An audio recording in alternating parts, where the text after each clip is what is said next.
श्रीमद् भागवत गीता श्लोक 15 से 20 तक।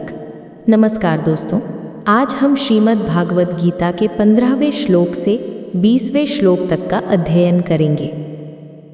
श्लोक 15।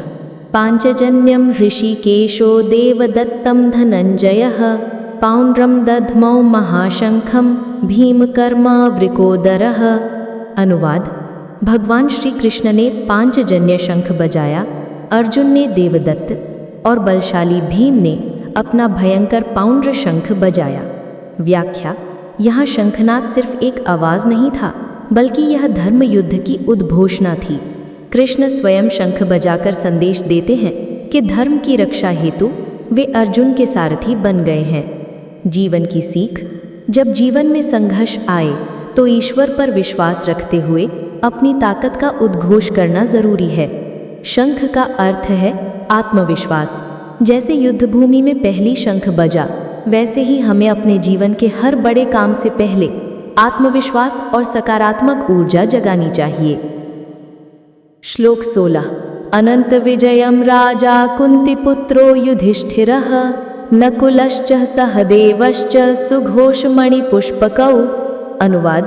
राजा युधिष्ठिर ने अनंत विजय शंख बजाया, नकुल ने सुघोष और सहदेव ने मणिपुष्पक शंख बजाया। व्याख्या। युधिष्ठिर का शंख अनंत विजय है, जिसका अर्थ है अनंत विजय।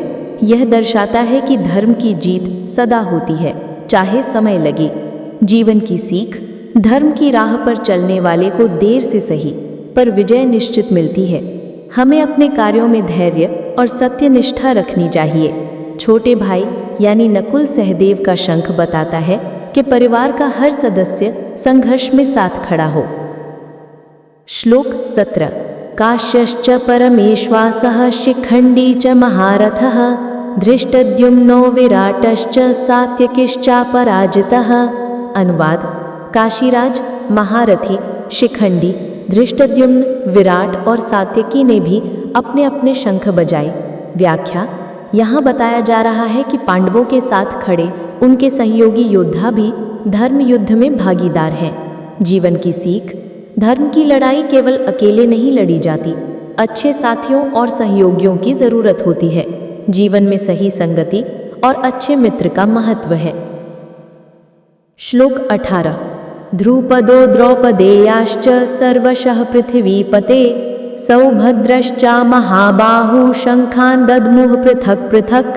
अनुवाद।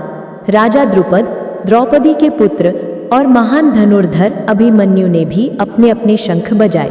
व्याख्या। यहाँ अगली पीढ़ी, द्रौपदी के पुत्र और अभिमन्यु का उल्लेख है। यह संकेत है कि धर्म की रक्षा के लिए नई पीढ़ी भी सामने आती है। जीवन की सीख। धर्म और सत्य की मशाल हमेशा अगली पीढ़ी को सौंपनी चाहिए। जैसे अभिमन्यु कम आयु में भी महाबली थे, वैसे ही युवा शक्ति समाज को बदलने में सबसे अहम है। श्लोक 19। सघोषो धार्तराष्ट्राणां हृदयानि व्यदारयत् नभश्च पृथिवीं चैव तुमुलो अभ्यनुनादयन्। अनुवाद। उन शंखों की गूंज ने दुर्योधन और उसकी सेना के हृदय हिला दिए। आकाश और पृथ्वी तक में वो निनाद फैल गया। व्याख्या। यहाँ बताया गया कि पांडव सेना का आत्मविश्वास देखकर कौरवों का मन डगमगा गया। जीवन की सीख। आत्मविश्वास की आवाज ही प्रतिद्वंदी को कमजोर कर देती है। जीवन में जब हम निडर होकर कदम बढ़ाते हैं तो आधी जीत पहले ही हो जाती है। श्लोक 20। अथ व्यवस्थितान् दृष्ट्वा धार्तराष्ट्रान् कपिध्वजः प्रवृत्ते शस्त्र संपाते धनुरुद्यम्य पांडवः। अनुवाद। उस समय कपिध्वज अर्जुन ने देखा कि युद्ध आरंभ होने वाला है। उन्होंने धनुष उठा लिया और युद्ध की तैयारी में खड़े हो गए। व्याख्या। अर्जुन अब सीधे युद्ध के लिए तैयार हो रहे हैं, पर आगे चलकर उनका मन डगमगाता है और विषाद में भर जाता है। जीवन की सीख।